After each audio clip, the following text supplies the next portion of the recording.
नमो अरिहन्ताणम् नमो सिद्धाणं नमो आयर्याणं नमो उवज्झायाणं नमो लोये सव्वसाहुणं तीन भुवन में सार वीतराग विज्ञानता शिव स्वरूप शिवकार नमः त्रियोग समारिके। पंडित दौलत राम जी का छड़ाला की चौथी ढाल जिसमें सम्यक ज्ञान की चर्चा चल रही है उसका रिवीजन कर रहे हैं हम। छंद नंबर 3 से पढ़ते हैं एक बार। तास भेद दोहे परोक्ष परत छिति न माही मति श्रुत दोय परोक्ष अक्ष मन ते उपजाहि अवधि ज्ञान मनः पर्यय जे हैं देश प्रत्यक्ष द्रव्य क्षेत्र परिमाण लिए जाने जिय स्वक्षा सकल द्रव्य के गुण अनंत पर्याय अनंता जाने के काल प्रगट केवली भगवंता ज्ञान समान न आन जगत में सुख को कारण यह परमामृत जन्म जरा मृत्यु रोग निवारण। इसमें हम पढ़ रहे थे कल की प्रत्यक्ष और परोक्ष ज्ञान क्या होता है वो हमने पढ़ लिया था। फिर परोक्ष ज्ञान के भेद किए। मति श्रुत ज्ञान उसमें क्या अंतर है, मति ज्ञान और श्रुत ज्ञान में क्या अंतर है वो भी हमने पढ़ा। हम पढ़ रहे थे अवधि ज्ञान और मन पर्याय ज्ञान में क्या अंतर है। तो देखो ये पढ़ते हैं यहाँ से। अवधि ज्ञान मन पर्याय क्या होता है। अवधि ज्ञान परिभाषा आपको याद कल की थी हमने। बिना इंद्रिय मन के सहायता के द्रव्य क्षेत्र काल भाव की मर्यादा लेकर रूपी पदार्थों को स्पष्ट जानने वाला ज्ञान, आत्मा को आत्मा से होने वाला ज्ञान, ये अवधि ज्ञान है। और दूसरे के मन में स्थित पदार्थों को जानने वाला ज्ञान ये मन पर्याय ज्ञान है। इसी प्रकार से ठीक है। तो ये यहाँ पे कहा द्रव्य क्षेत्र काल भाव की मर्यादा लेके। एक सेकंड, कुछ इंटरनेट में प्रॉब्लम आ रही है, कनेक्शन चेंज करता हूँ। एक सेकंड होल्ड करना, एक सेकंड। हाँ हाँ, तो द्रव्य क्षेत्र काल भाव की मर्यादा लिए। तो द्रव्य की मर्यादा का क्या मतलब है कि भाई कितना सूक्ष्म जानेगा, मतलब स्कंद जानेगा, बड़ा स्कंद जानेगा, छोटा स्कंद जानेगा, परमाणु तो जान लेगा क्या, ये द्रव्य की मर्यादा। क्षेत्र की मर्यादा मतलब कि कितना एरिया जान सकता है। तो काल की मर्यादा मतलब कि भूत का कितना जानेगा, भविष्य का कितना जानेगा। और भाव की मर्यादा मतलब जो जान रहा है उसके कितने गुणों को जानेगा। इस प्रकार से द्रव्य क्षेत्र काल भाव की मर्यादा होती है। इसकी बड़ी विस्तृत व्यवस्था मिलती है जिनवाणी में। हम इतना सब नहीं कर रहे छड़ाला में कि कितना जानता है, पहले नरक में कितना जानता है, दूसरे नरक में कितना जानता है, ऐसे देव है तो कौन से देव, कौन से स्वर्ग का देव, कितने इसी क्षेत्र की मर्यादा, कितने काल की मर्यादा, अपना पूरा विस्तार जितना उपलब्ध सब मिलता है वो हमने किया नहीं है। अब मना परे ज्ञान लेकिन अवधि ज्ञान से विशेषता लिए हुए ज्यादा प्रगाढ़ है, ज्यादा विशुद्धि में प्रकट होता है। तो कोई ये बोलेगा, बोल सकता है यहाँ पे, पता नहीं क्या था कि नहीं, हमने अब रिविजन कर रहे हैं हम। अब रिविजन में भी कितनी और नई चीजें आ जाती है। तो मन पर्याय ज्ञान में कोई ये प्रश्न उठा सकता है कि मन पर्याय ज्ञान अवधि ज्ञान से ज्यादा विशुद्धता लिए होता है। लेकिन मन पर्याय ज्ञान का क्षेत्र जो है जानने का, वो सिर्फ 2.5 द्वीप ही है। और जबकि अवधि ज्ञान का क्षेत्र तो पूरा 3 लोग हो सकता है। तो मन पर्याय ज्ञान ज्यादा विशुद्ध लिए है तो ज्यादा एरिया होना चाहिए ना जानने का, कम कैसे है फिर। तो इसका उत्तर ये है कि जितना जानता है, जितना क्षेत्र जानता है, उसमें जितना द्रव्य जानता है वो सूक्ष्मता से जानता है।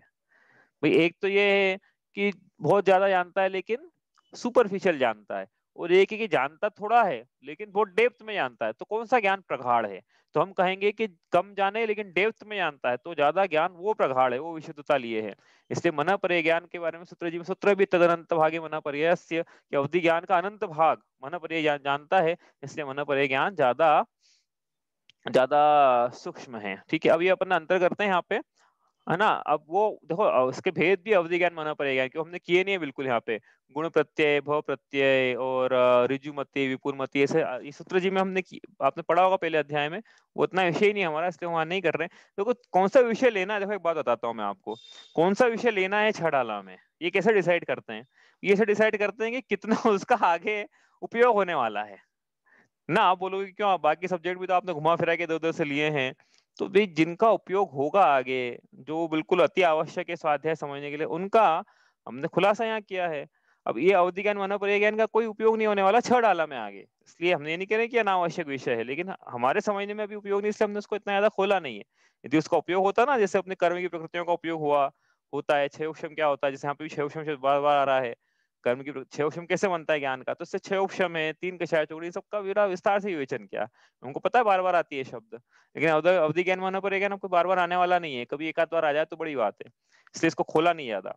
ठीक है, तो अवधि ज्ञान मानना पड़ेगा ज्ञान और केवल ज्ञान में क्या अंतर है, मतलब ये लेफ्ट वाला जो है देश प्रत्यक्ष है, पहला अंतर भी वही लिखा है कि लेफ्ट वाला देश प्रत्यक्ष है, दूसरा वाला सकल प्रत्यक्ष। अंतर आ जाए देश प्रत्यक्ष सकल प्रत्यक्ष में क्या अंतर है, तो जो दूसरी रो उसको फर्स्ट में खसका देना, फर्स्ट रो को सेकंड में खसका देना, है ना। ऊपर लिखना हेडिंग डालना देश प्रत्यक्ष सकल प्रत्यक्ष, और नीचे लिख देना कि इसके भेद अवधि ज्ञान मानना पड़ेगा ज्ञान, और सकल प्रत्यक्ष का एक केवल ज्ञान ही भेद है।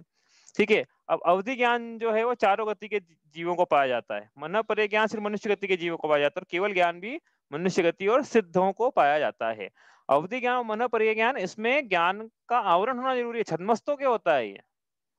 अवधि ज्ञान मन परे में ज्ञान का, क्योंकि ज्ञान के आवरण होगा तो उसका क्षयोक्षम होगा, क्योंकि क्षयोक्षम ही ज्ञान है।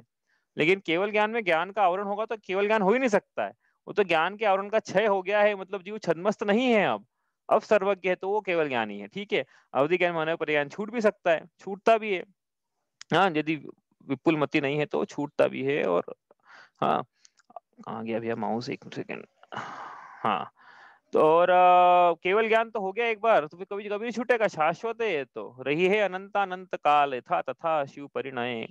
इसका माउस गायब हो गया मेरा, एक सेकंड आपस में शेयर करता हूँ।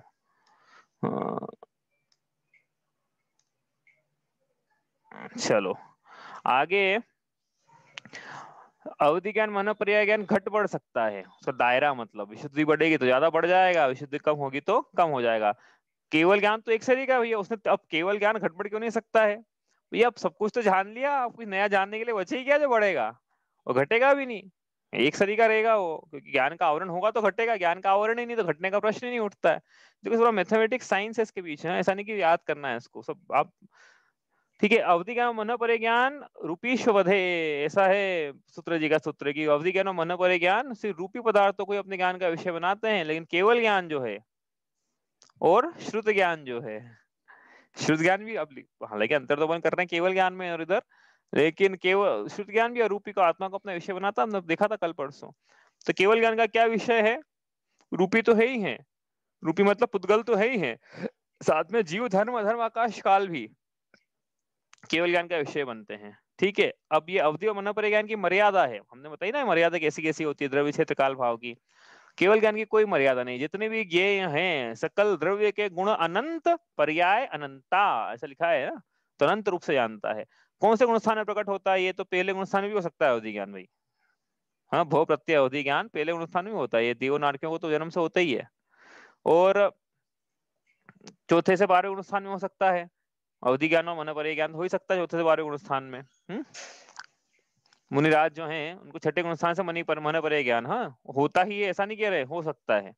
मोक्ष जाने के लिए अवधि ज्ञान मन पर ज्ञान की जरूरत नहीं है, हो जाए तो ठीक, नहीं हो तो कोई फर्क नहीं पड़ता है, उससे रूपी पदार्थों को तो अपना विषय बना रहे, कौन सा काम आने वाला है।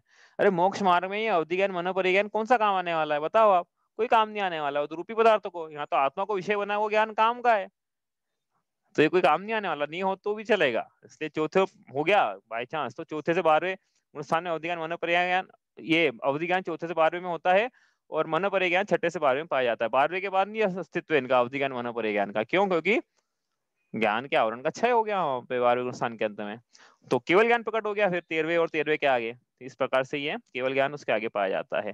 वो परभाव है, ये मेरा स्वभाव है, वो असंख्यात को जानता है, मन पर ज्ञान भी है तो असंख्यात को ही जानेगा, अनंत को नहीं जानेगा। अवधि ज्ञान भी है ही, भले ही कितना अच्छी सर्वावधि क्यों ना हो, असंख्यात को ही जानता है, अनंत को नहीं जानता है, और अनंत को जानने वाला ज्ञान तो केवल ज्ञान है। ठीक है, ये दो बार, अच्छा अब ये तो अंतर किसमें था, अवधि ज्ञान मनोपर ज्ञान और केवल ज्ञान में, अब यहाँ पे अंतर है, अवधि ज्ञान और मनोपर ज्ञान में क्या अंतर है। हाँ, तो मन पर ज्ञान क्या है, दूसरे के मन में स्थित पदार्थों को जानता है, अवधि ज्ञान में ऐसा नहीं कि दूसरे के मन में स्थित पदार्थों को जानता, कई पदार्थ स्थित वो जानेगा। स्वामी, अवधि ज्ञान का स्वामी चारों गति के जीव, मन पर ज्ञान के स्वामी सिर्फ और सिर्फ मनुष्य गति में, वो भी मुनिराज, वो भी रिद्धिधारी मुनिराज, और मन पर एक रिद्धि है ना ऐसा। ठीक है, तीसरा अंतर है कि ये जन्म से भी हो सकता है, भोग के प्रत्यय से होता है, मन पर ज्ञान जन्म से नहीं हो पाता है, कभी भी नहीं हो पाएगा, तीर्थंकर ही क्यों ना जन्म ले ले, तीर्थंकर उसी भव में तद्भव मोक्षगामी जीव तीर्थंकर होंगे जो, तो भी उनके तो मुनि दीक्षा लेने के बाद ही मन पर ज्ञान प्रकट होता है। ठीक है, चौथा अंतर कि ये अवधि ज्ञान तो कु भी हो सकता है क्योंकि मिथ्या दर्शन, लेकिन क्योंकि मन पर ज्ञान तो सिर्फ सम्यक दृष्टियों को ही होता है, इसलिए हमेशा सु ही रहेगा। इसमें कु मतलब मिथ्या ज्ञान में 3 भेद ही पढ़ा था अपन ने, कुमति, कुश्रुत, कु अवधि। कु मन पर ज्ञान नहीं पढ़ा था वहां पे, क्योंकि होता ही नहीं है, सम्यक दर्शन के साथ ही होता है मन पर ज्ञान तो। और अवधि ज्ञान का विषय तो समस्त लोक बनता है, लेकिन मनुष्य पर्याय, मनुष्य मन पर ज्ञान का विषय से 2.5 द्वीप का क्षेत्र, क्योंकि मनुष्य वहीं पाए जाते हैं ना, तो जहां जहां मनुष्य पाए जा रहे हैं वहीं वहीं उसका क्षेत्र बनेगा। इसका गुणस्थान 1 से 12 है, ये गुणस्थान 6 से 12। ये भव प्रत्यय, इसके भेद है। अब ये भेद याद हो तो अच्छा है, आपको सूत्र जी में याद हो, आपने सूत्र जी पढ़ा हो तो। गुण प्रत्यय, भव प्रत्यय, इसके भेद है ऋजुमति उपलब्ध, इनके फर्दर भेद है इनके भी, उतना नहीं करा हमने, ठीक है। अंतर उसमें अवधि ज्ञान, तो कितने सारे अंतर है। अवधि ज्ञान वर्ण कर्म का क्षयवशव निमित्त, ऐसे मन पर ज्ञान वर्ण कर्म का क्षयवशव निमित्त है। इसमें अवधि दर्शन के पहले अवधि ज्ञान के पहले अवधि दर्शन उपयोग होता है, और इसमें इसके पहले अचक्षु दर्शन उपयोग होता है। कहीं कहीं ऐसा लिखा, कहीं ऐसा लिखा श्रुत ज्ञान उपयोग होता है, तो वो देख लेना भाई किसमें क्या है, शास्त्रों में जैसा मिलता है। अवधि ज्ञान थोड़ा कम विशुद्ध है मन पर्याय की अपेक्षा, मन पर्याय इसके अपेक्षा ज्यादा विशुद्ध है। अवधि ज्ञान जो है कितना जानता है अधिकतम, तो कहीं लिखा है कि परमाणु भी आ सकता है, कहीं लिखा है कि सिर्फ स्कंदी आने का, परमाणु नहीं जानेगा, ठीक है। दोनों बातें, दो मत मिलते हैं। और इधर जितना भी अवधि ज्ञान जानता है उसका अनंतवा भाग मन पर्याय ज्ञान जानता ही अंतर है, ठीक है। अब यहाँ पे वापस भेद किया, मति ज्ञान, शुद्ध ज्ञान, केवल ज्ञान में आ जाए एग्जाम में, किसमें 3 अंतर लिखो, मतलब किसमें है, परोक्ष ज्ञान में और सकल प्रत्यक्ष में। तो लिखा भी है परोक्ष है, और ये सकल प्रत्यक्ष, सकल भी लिख लो यहाँ पे, सकल प्रत्यक्ष है, लिखने की जरूरत नहीं हालांकि। चलो, ये परोक्ष की परिभाषा है, इंद्रिय मन से होता है, ये बिना इंद्रिय मन के सीधा आत्मा से होता है, ये छाया क्षमिक है, छाई के संख्यात को जानता है, अनंत को जानता है, घट बढ़ सकता है, ये अचल रहता है। क्या, कौन सा ज्ञान, केवल ज्ञान अचल रह सकता है। और ये एकांतर से जानता है, हाँ ये युगपत जानता है, ये कु भी हो सकता है, ये हमेशा सु ही रहेगा। ये 1 से 12 गुण स्थान में, 1 से 12 गुण स्थान वाले जीवों को होता है, ये 13 से 11 गुण स्थान वाले जीवों को ही होता है, चारों गति के जीवों को, ये मनुष्य गति और सिद्ध गति के जीवों को है। ये इनके भेद है 336 है, और अलग भेद भी मत ज्ञान के 336 ही नहीं है, कहीं 372 आगे, मतलब याद नहीं है नंबर मेरे को, लेकिन ज्यादा भी कर रहे हुए कहीं पे। इनका केवल ज्ञान में कोई भेद नहीं है, एक ही भेद है, केवल ज्ञान बस। ये पर भाव है, केवल ज्ञान तो मेरा स्वभाव है, ये अस्पष्ट है, ये स्पष्ट है, ये असर्व पर्याय को जानता है, ये सर्व पर्याय को जानता है, ये इंद्रिय ज्ञान है, अतीन्द्रिय ज्ञान है। ये मतलब, ये इसका मतलब क्या लिखा है असहाय का भैया, ये जो लिखा है ना यहाँ पे, नहीं नहीं, मति ज्ञान, श्रुति ज्ञान और अवधि ज्ञान, ये इनके साथ मतलब अधिकतम 2 ज्ञान भी हो सकते हैं, अवधि ज्ञान मिलाया तो 3 ज्ञान भी हो सकते हैं, मनोपर्याय तो 4 ज्ञान भी हो सकते हैं, लेकिन केवल ज्ञान असहाय, उसका अकेला रहता है वो केवल ज्ञान, वो अपने साथ किसी को नहीं रखता है ना, इस प्रकार से असहाय है, ठीक है। तो ये अंतर है भाई, एग्जाम में आ जाए तो आपको याद होना चाहिए। आप लिख लिए होंगे पहले भी, आज अपन ने थोड़ा सा रिवाइज कर लिया है, पहले भी थोड़ा जल्दी जल्दी करा था, आज भी जल्दी जल्दी थोड़ा सा करा। ये हो गया अपना 5 ज्ञान की चर्चा। अब आगे पढ़े अपन। तो अब क्या है, ज्ञान की महिमा चल रही है यहाँ पे। ज्ञान समान न आन जगत में सुख को कारण, ई परमामृत जन्म जरा मृत्यु रोग निवारण। अब क्या है यहाँ पे, जो पढ़ना था ना एक्चुअली ज्ञान की चर्चा में, मूल विषय था वो हो गया है, और पूरी ज्ञान की महिमा है इसमें, तो कोई परिभाषा वगैरह नहीं आने वाली है इसमें। हाँ, अब समझना है अपने को। अंतरंग में देखो, इंपॉर्टेंट तो यही है, अपने को ये आत्मसात करना है कि सम्यक ज्ञान कितना इंपॉर्टेंट है, सम्यक दर्शन कितना इंपॉर्टेंट, उसकी महिमा आना चाहिए। तो जीव जीव उसके लिए लालायित रहे। पैसा कमाने के लिए हम कितने लालायित हैं, विषयों को भोगने के लिए कितने लालायित हैं, वैसे ही हे जीव, क्या सम्यक ज्ञान के लिए लालायित है कि नहीं है? यदि नहीं है तो ये महिमा पढ़ो सम्यक ज्ञान की, और ऐसा ज्ञान हमें करना है, इसका श्रद्धान करो कि हाँ ये कार्यकारी है, ठीक है। तो उसके लिए महिमा लिखी यहाँ पे कि पहला लिखा है कि भाई हमें सुख चाहिए, जे त्रिभुवन में जीव अनंत सुख चाहे, तो सुख कैसे होगा? तो यहाँ लिखा है कि ज्ञान समान नान जगत में सुख को कारण। भाई ये जब तक सम्यक ज्ञान नहीं होगा तब तक सुख जगत में हो ही नहीं सकता। अज्ञान समान न आन जगत में दुख को कारण, इससे बात समझ में आ गई। लिखा ना उन्होंने, ज्ञान के समान कोई सुखकारी नहीं है तो अज्ञान के समान कोई दुखकारी नहीं है। अरे भैया, सच्चे सुख की परिभाषा ही नहीं पता हो तो सुख की दौड़ लगाएं तो कब सुख मिल जाएगा? तो पहले सुख की परिभाषा तो पता करें कि भैया ये सुख इस प्रकार से, ये सुख की परिभाषा है। आत्म को हित है सुख सो सुख, आकुलता बिन कहिए, ये सुख की परिभाषा है। अब सुख की परिभाषा कैसे कैसे मिलेगा सुख? आकुलता शिवमा ही न ताते, शिवमग लाग्यो चाहिए, ऐसे मिलेगा सुख। ये पता है कि नहीं पता है? कैसे पता होगा? ज्ञान को समीचीन करके पता होगा। कौन सिखा रहा है? जिनवाणी सिखा रही है, इसे सम्यक शास्त्रों के अभ्यास से होगा ये। कौन बतला रहा है? तीर्थंकरों ने बतलाया। कहाँ से वाणी मिली? आचार्य और सच्चे देव शास्त्र गुरु का श्रद्धानी होगा तो फिर सम्यक ज्ञान पे आगे बढ़ेगा उस मार्ग पे, नहीं तो जगत में तो फिर कोई बताने वाला नहीं मिला ना आज तक ऐसा कि जिनवाणी बता रही, जिनवाणी का उपकार है, तीर्थंकर बता रहे, गुरु बता रहे, इनका उपकार है कि भैया ये सुख का कारण वास्तव में ये है। तो और हमने इसके अलावा यदि किसी अन्य को सुख का कारण मान रखा है तो ये हमारी कल्पनाएं हैं। जब वास्तविकता से टकराएगी वास्तविकता के धरातल पर तो चकनाचूर हो जाएगी सारी कल्पनाएं। तो बजाय उसके कि वो टकराए, अपन स्वयं ही सत्य स्वीकार कर लेना कि सत्य ये है संसार का, कि सम्यक दर्शन ज्ञान चारित्राणी सुख मार्ग, ये सुख का मार्ग है। तो वो कह रहे हैं कि ये ज्ञान, ये तो ज्ञान करना पड़ेगा ना भाई, ज्ञान ही नहीं है जीव को तो ये आगे कैसे पड़ेगा सुख के मार्ग पे। जिसको जिसमें सुख की प्रतीति है वो प्राप्ति के दिन भर प्रयास करता है। खाने में जिनकी रुचि है, भोजन में रुचि है, दिन भर बस भोजन अभी क्या बनाना है, अब क्या बनाना है, अब कौन से रेस्टोरेंट में जाना है, अब किसके यहाँ खाना खाने जाना है, किसको बुलाना है, जिसकी जिसमें रुचि है वो वही कार्य करता है। तो वास्तविक रुचि होना चाहिए आत्मा में, तो सुख की प्राप्ति होगी, यहाँ पे ऐसा बतलाया जा रहा है। ठीक है, तो यही है, इसके अलावा अन्य कोई सुख का कारण नहीं है सम्यक ज्ञान, ये ज्ञान की महिमा है। पहले सम्यक दर्शन के बारे में भी ऐसे ही कहा था, न सम्यक्त्व समम किंचित त्रिकाल्ये त्रिजगत्यपि श्रेयो श्रेयश्च मिथ्यात्व समम नान्यत तनुभृताम। तीन लोक तीन काल में सम्यक दर्शन के समान कोई मित्र नहीं है और तीन लोक तीन काल में मिथ्या दर्शन के समान कोई शत्रु नहीं है। और ये सम्यक ज्ञान का कारण सम्यक दर्शन ही है भैया। सम्यक दर्शन की महिमा क्यों है? क्योंकि ज्ञान को समीचीन करता है वो। तो वही बात हो गई फिर यहाँ पे भी कि तीन लोग तीन काल में सम्यक ज्ञान के समान कोई सुखकारी नहीं है और तीन लोग तीन काल में मिथ्या ज्ञान के समान कोई दुखकारी नहीं है। तो हम क्या करें? अपने ज्ञान को समीचीन बनाएं। हम जितना पुरुषार्थ धनोपार्जन में कर रहे हैं, क्या उससे ज्यादा पुरुषार्थ ज्ञानोपार्जन में किया कि नहीं किया? यदि नहीं किया तो इसका मतलब हमारी बुद्धि अभी धन में सुख है ऐसी बनी हुई है।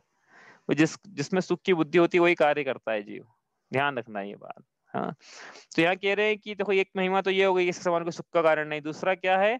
यह परमामृत जन्म जरा मृत्यु रोग निवारण, कि भैया ये अमृतों का भी अमृत, परम उत्कृष्ट अमृत है, इससे ज्यादा दूसरा कोई संसार में अमृत नहीं है। कौन जीव मरना चाहता है बताओ? ऐसा संसार में कोई है जो वियोग, जिसको अपना पर पदार्थों से वियोग, ऐसा है कि 10-20 साल तक कोई चीज अपने पास हो और उसका जब वियोग हो तो कष्ट होता है कि नहीं होता है? 3-4 साल, 10 साल, 20 साल, 25 साल तक कोई चीज अपने पास हो, भले ही जड़ पदार्थ ही क्यों ना हो, लेकिन वो भी जब दूर जाता है अपने से तो उसका वियोग होता है, तो दुख होता है।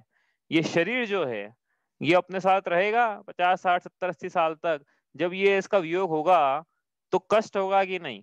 और जिसका हमसे संबंध है, हमारे परिजन, कुटुंबी, संपत्ति, धन, वैभव, संपदा, नाम जो हमने जोड़ा है, सबका वियोग होगा तो दुख होगा कि नहीं? तो ये जो दुख है, यह ये जो मृत्यु है, ये जो वियोग है, ये दुख देने वाला है। और इसलिए हम इस वियोग से बचना चाहते हैं तो हमें जन्म मरण के चक्करों से छूटना होगा। इसलिए यहाँ पे कहा जन्म जरा मृत्यु रोग है, रोग है संसार में। बाकी सब रोग की तो औषधि मिलती है, लेकिन ऐसी कोई औषधि है क्या जो बताए कि भैया देखो ये ले लोगे तो बुढ़ापा नहीं आएगा, वो भी छोड़ो, चलो ये ले लोगे मृत्यु नहीं आएगी? बताओ ऐसी कौन सी औषधि संसार में? एलोपैथी, होम्योपैथी, आयुर्वेदी और जो जो भी पैथियां होती है, ऐसी कौन सी औषधि है जिसको लेने के बाद मृत्यु नहीं आएगी? यहाँ जिनवाड़ी डंके की चोट पे गिर रहेगी, देखो ये औषधि है। कौन सी औषधि है? ये औषधि है। अमृत की संज्ञा दी ना यहाँ पे, जिनवाणी को अमृत की संज्ञा दी है। शांति सुधा बरसाए जिनवाणी। सुधा मतलब क्या होता है? सुधा मतलब अमृत होता है। तो यहाँ पे ये औषधि जीव ले तो अब इसको क्या है कि ऐसा नहीं कि मोक्ष होगा तो इसको मृत्यु के रोग नहीं होंगे। ये तो क्या है, जब इसको सम्यक दर्शन सम्यक ज्ञान हुआ तो इसको समझ में आ गया है। क्या समझ में आ गया है? कि हम अब हम अमर भय ना मरेंगे, अब हम अमर भये ना मरेंगे, यही कारण मिथ्यात्व दियो तजी, क्यों करी देह धरेंगे, अब हम अमर भये ना मरेंगे। मिथ्या दर्शन का त्याग कर दिया है हमने। अब हम तो वर्तमान पर्याय में भी अपनी त्रिकालिक ध्रुव सत्ता का अनुभव कर रहे हैं, जिसका हमसे कभी वियोग होगा ही नहीं। तो वहीं से एक अमृत तो शुरू हो गया ना उसका। ऐसा नहीं है कि मोक्ष होगा तो ये अमरपना होगा। सम्यक दर्शन, सम्यक ज्ञान हुआ है, समीचीन ज्ञान हुआ है कि मेरा जिससे संयोग हुआ है वो तो मेरे कभी थे ही नहीं ना। सिर्फ समीचीन ज्ञान हो गया है इसको। तो अब और आत्मा तो मेरा है, मैं तो आत्मा हुई ही, मेरा मुझसे कभी वियोग नहीं होगा। इसलिए जो पर मेरे थे नहीं और मैं जो मेरा है उसका वियोग होगा नहीं, समीचीन ज्ञान हो जाएगा। वहीं उसने मृत्यु पे विजय प्राप्त कर ली, वियोगों पर विजय प्राप्त कर ली। पर्याय पर्याय तो बदलेगी बदलेगी, पर्याय तो सिद्ध भगवान की बदलती है। सिद्ध भगवान ही परिणमनशील है, द्रव्य ही परिणमनशील है, पर्याय तो बदलती है द्रव्य की। स्वकीय पर्यायों को जो प्राप्त होता है वही तो द्रव्य है। तो सिद्ध भगवान की पर्याय भी बदल रही है, तो पर्याय तो हमारी बदल रही है, लेकिन जो द्रव्य है वो तो वैसा ही है, और जो पर पदार्थ है वो तो उनका तो वियोग होना अवश्यम भावी है। तो ऐसा विचार करके क्या है, जनवाणी जो है ऐसा नहीं कि जब मोक्ष होगा तो ही इस संसार रूपी रोग का निवारण करेगी। तो सम्यक दर्शन जब हो जाएगा जीव को, तो ही इस संसार रूपी रोग का श्रद्धान में तो निवारण हो ही जाएगा। चारित्र परिणति जब होगी तब होगी, लेकिन अब इसको भय नहीं रहेगा। 7 प्रकार के भयों से मुक्त रहता है ना सम्यक दृष्टि, उसमें मरण का भय भी है। 7 प्रकार के भयों में पढ़ा था तीसरे हाल में अपन ने। चलो आगे चलते हैं यहाँ से। कोटि जन्म तप तपे ज्ञान बिना कर्म झरे जे, ज्ञानी के छिन माहि त्रिगुप्त ते सहज टरे ते, मुनिव्रत धार अनंत बार ग्रेव्य उपजायो, पे निज आत्म ज्ञान बिना सुख लेश न पायो। ज्ञान की महिमा चल रही है यहाँ पे कि देखो सम्यक ज्ञान की क्या महिमा है। करोड़ों जन्मों तक जीव तप तपे। तप की परिभाषा क्या है, आई नहीं एग्जाम में इस बार, पिछली पहले आ गई थी। तप की परिभाषा क्या है बताओ, किसको याद तब की परिभाषा? हाँ, इच्छाओं का निरोध करके निर्जरा के लिए अपने स्वरूप में प्रतपन करना। हाँ, ये तब 3-4 परिभाषा मिला के बना दी परिभाषा। याद रहे, एक तो याद रह जाए कि स्वरूप में प्रतपन याद रह जाए, इच्छाओं का निरोध याद रह जाए, निर्जरा के लिए जो किया जाता है वो याद, कुछ तो याद रहे इन तीनों में से। तो कोटि जन्म तक ये जीव इस प्रकार से तप करे, मतलब उपवास से निर्जरा होती है, 12 प्रकार के तप है ना, उपवास करे मान लो। तो जितने, और यदि वो अज्ञानी हो, मतलब सम्यक दर्शन नहीं हो, तो करोड़ों वर्ष तक उपवास करे, कर तो नहीं पाएगा। तो अपन वो ले रहे हैं क्या एग्जाम्पल, करोड़ों वर्ष तक उपवास कर ले, वो तप का एक रूप है ना उपवास, बाल तप। बिना सम्यक दर्शन के जो तप किया जाता है उनको बाल तप की संज्ञा है। तो करोड़ों वर्ष तक ऐसा बाल तप करे उपवास का, तो भी इतने कर्मों की निर्जरा नहीं होगी, कि तप से निर्जरा होती है ना, तपसा निर्जरा। तो तप से निर्जरा होती है, तो निर्जरा उन्होंने पंडित जी ने वही कहा कि देखो तप से निर्जरा होना चाहिए। तो मिथ्या दर्शन के साथ करोड़ों वर्षों तक जी उपास करे या अन्य प्रकार के तप तपे, बाल तप तपे, तो भी इतने कर्मों की निर्जरा नहीं होती है जितने की सम्यक ज्ञान के बल पर छिन्न माही अंतर मुहूर्त में त्रिगुप्ति के माध्यम से, मन गुप्ती, वचन गुप्ती, काय गुप्ती, ये क्या होती है अपन वापस पढ़ेंगे छठी ढाल में, उनके माध्यम से यानी कि अपने आप सहजता से निर्जरा हो जाती है। तो तब कब तब का फल क्या है, निर्जरा है ना, तो वो कब सिद्धि होगी उस फल की, जब जीव के सम्यक ज्ञान होगा। देखो मोक्ष जाना है ना, तो अपनी जो अशुद्धियां हैं उनको हटाना पड़ेगा, कपड़े को उजला करना पड़ेगा, अभी गंदा हो गया है। तो ये कर्म रूपी मलिन से आत्मा मलिन है, कर्म रूपी मल से आत्मा मलिन है। तो मोक्ष जाने के लिए उस कर्मों का आत्यंतिक निक्षेप, आत्यंतिक मुंचन करना पड़ेगा, तो मोक्ष होगा। तो धीरे कैसे होगा, तो निद्रा कर करके एक अवस्था ऐसी आएगी कि कर्म बचेंगे ही नहीं। तो कैसे करें वो निर्जरा, तो तप के बल पे करेंगे, लेकिन तप सफल कब होगा, जब सम्यक ज्ञान होगा। तो ये सम्यक ज्ञान की महिमा है, मतलब मोक्ष जाने के लिए, तप की सिद्धि के लिए। इसके बिना जीव कर ले कुछ सिद्धि नहीं होने वाली है। थोड़ा बहुत यदि कुछ पुण्य का आश्रय हो जाएगा तो उसके बल पे स्वर्ग आदि जरूर मिल जाएंगे उसको, इसका कोई निषेध नहीं कर रहे हैं। लेकिन तब पुण्य के आश्रय के लिए नहीं, पुण्य की निर्जरा के लिए करना था। ठीक है, आगे चले यहाँ से। देखो अपन ने वो लिखा ना कि अब स्वर्ग चले जाए, तो उन्होंने पंडित ने लिखा कि अच्छा स्वर्ग जाना है, सुनो फिर अब मुनि व्रतधार अनंत बार ग्रेवेक उपजायो। मुनि व्रत, व्रत किसे कहते हैं? 5 पापों के त्याग को। मुनि व्रत है तो सकल सकल 5 पापों के पूरे पूरे प्रतिज्ञा पूर्वक आजीवन त्याग को। जैसे मुनि व्रत कहा मतलब मुनि दीक्षा लेकर, मुनि व्रत धारा मतलब मुनि दीक्षा लीजिए उन्हें अनंत बार। अनंत बार मतलब बहुत बड़ा नंबर है अनंत। अनंत छोटा मोटा नंबर नहीं है। अनंत मतलब ये जीव अनंत का बार मुनि दीक्षा ले चुका है, कहने का मतलब ये जीव जीव की कथा चल रही है ना इसने, और वो जीव कौन है जिसकी कथा चल रही है? मैं स्वयं हूँ। मैंने अब से पूर्व पर्यायों में 1 2 3 संख्यात असंख्यात बार नहीं, अनंत बार मुनि दीक्षा ली है। अनंत बार मैं मुनि बन चुका हूँ। और कैसा मुनि बना हूँ? शिथिलाचारी नहीं बना हूँ। ऐसा मुनि बना हूँ कि मैंने व्रतों का निर्विचार बड़ी दृढ़ता से पालन किया। इसके बाद भी मुझे मोक्ष नहीं हुआ। यदि होता तो यहाँ होता क्या पंचम काल में? नहीं हुआ। क्यों नहीं हुआ? क्यों नहीं हुआ? ऊपर लिखा ना बाल तप किया था। ऊपर लिखा ना कि जो तप था वो सम्यक ज्ञान के द्वारा नहीं था, सम्यक दर्शन पूर्वक नहीं था, आत्मा के ज्ञान के बिना किया था। तो आत्मा के ज्ञान के बिना किया, पापों से बचा, शुभ में लगा, शुभ प्रवृत्ति हुई तो पुण्य का आश्रय हुआ। तो फिर उसके बदले में क्या मिला? मोक्ष मिल गया क्या? कि नहीं, जो मिल सकता था वो मिला बस। पुण्य के उदय में क्या मिल सकता था बिना सम्यक दर्शन के? अंतिम ग्रेवेक लोकी हत पायो अनंत वीर्या पद, वही मिल सकता था 9 ग्रेवेक में, 9वें पटल में अनंत बार इस जीव ने अहमेंद्र का पद पाया। लेकिन न नीचे सम्यक दर्शन था न ऊपर सम्यक दर्शन हुआ। तो बिना आत्मज्ञान के तो 9वें ग्रेवेक में भी इसने सुख नहीं पाया, लेश भी सुख नहीं पाया। क्योंकि सुख तो आत्मा का स्वभाव है, ये विषयों में डूबा रहा भले 9वें ग्रेवेक में, इसको बहुत अनुकूलताएं मिली तो भी सुख तो नहीं मिलेगा।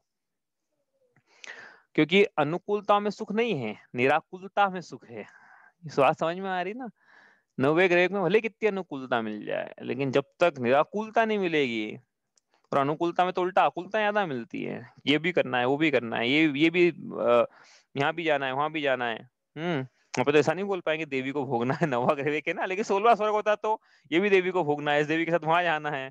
लेकिन 9वें ग्रेड में देवियां नहीं होती भैया, हाँ पता होगा आपको।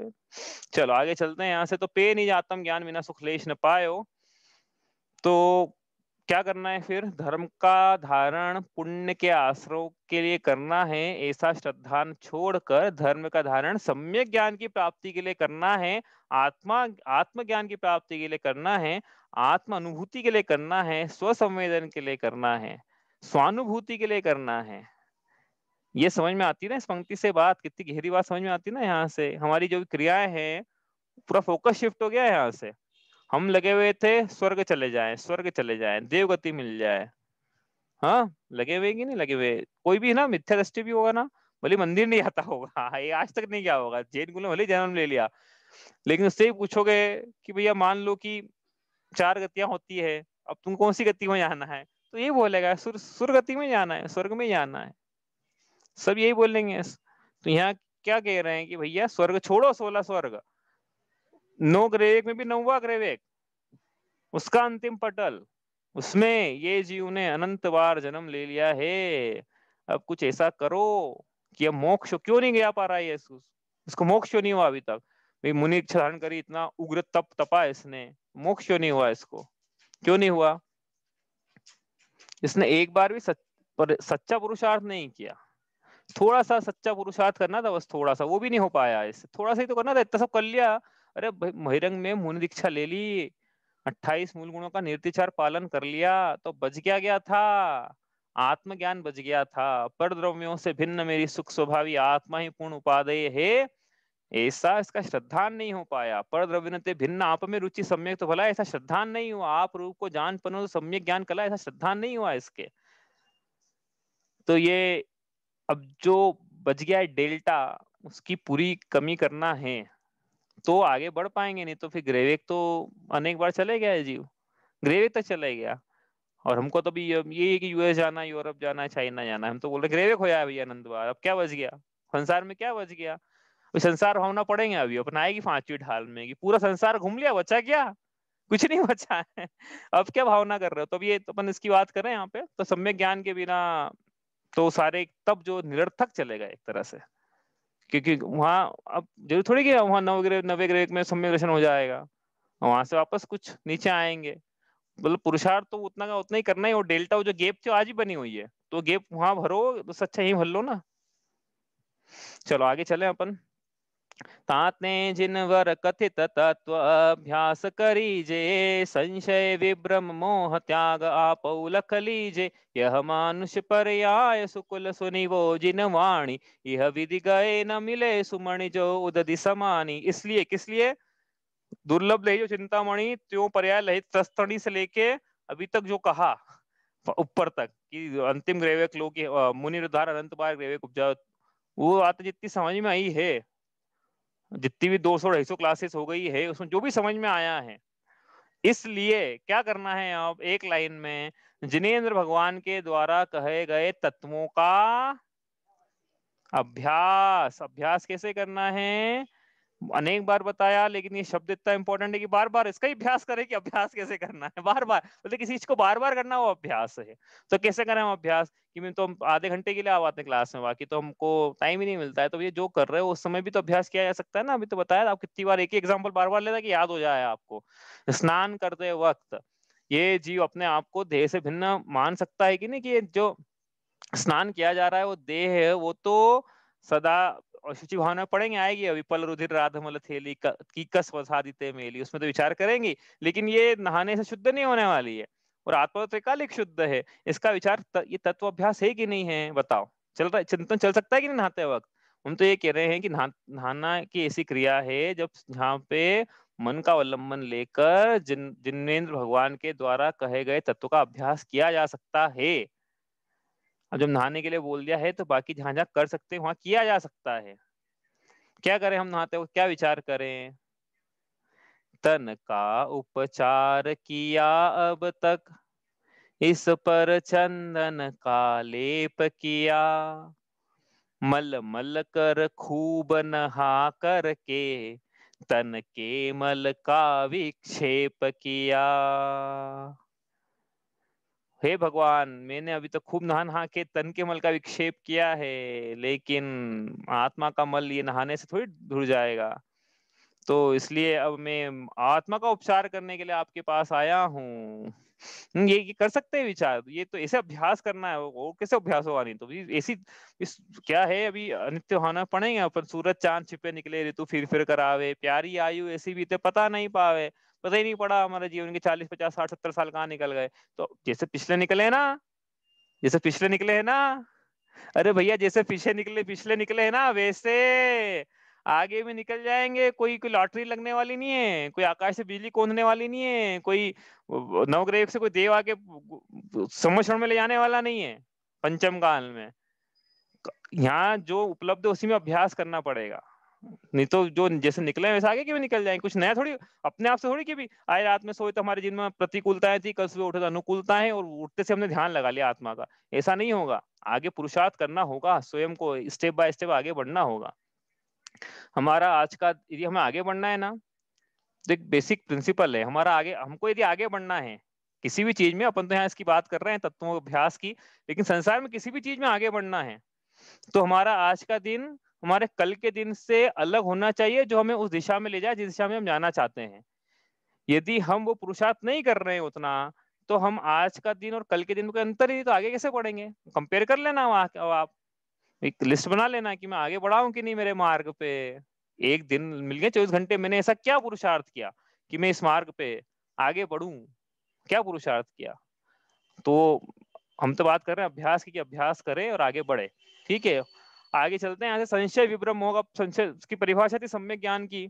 संशय विभ्रम और अनध्य व्यवसाय से रहित होता है। संशय मतलब कोटि प्रकार के, एक कोटि प्रकार के असत्य ज्ञान और एक सत्य ज्ञान के बीच में अनिर्णय की स्थिति बने रहना है, संशय है। विभ्रम मतलब विपरीयता की, विपरीतता को ग्रहण कर लेना, और अनध्य व्यवसाय की ज्ञान न करने का ज्ञान होना।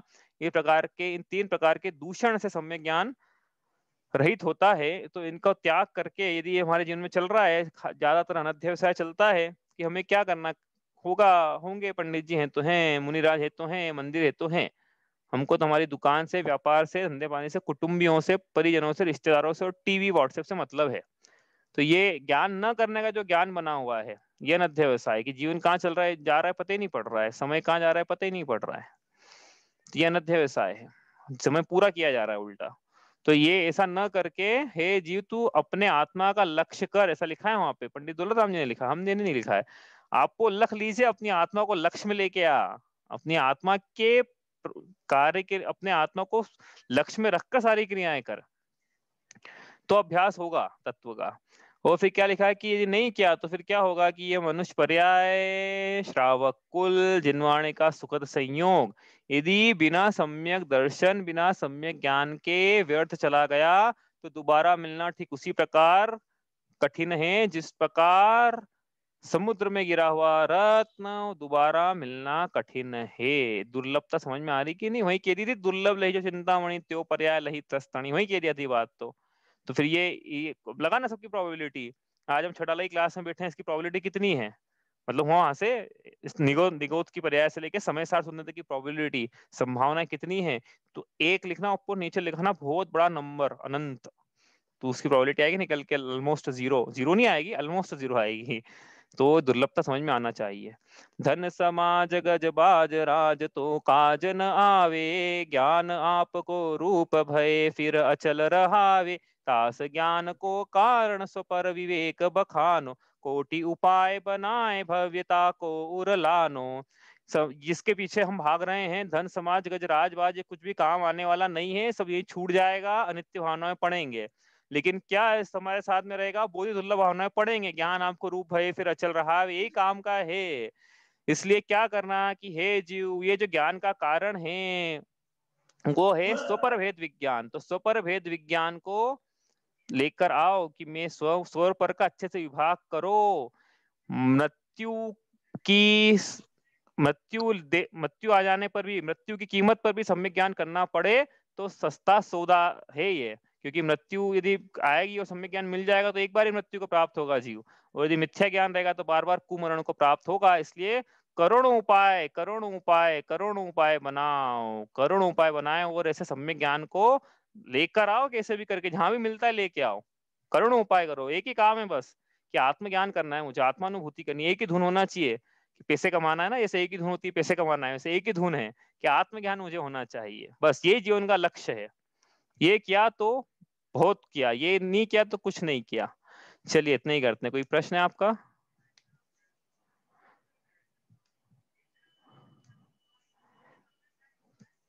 चलिए उतना ही करते हैं फिर। मिथ्यात्म नाश वेको ज्ञान के प्रकाश वेको, आपा पर भास वेको भानु सी बखानी है, छहो द्रव्य जान वेको बंद विधि भान वेको, स्वपर पिछान वेको परम प्रमानी है, अनुभव बताय वेको जीव के जताय वेको, काहू न सताय वेको भव्य उर आनी है, जहाँ तहाँ तार वे को पार के उतार वे को सुख विस्तार वे को, यही जिनवाणी है।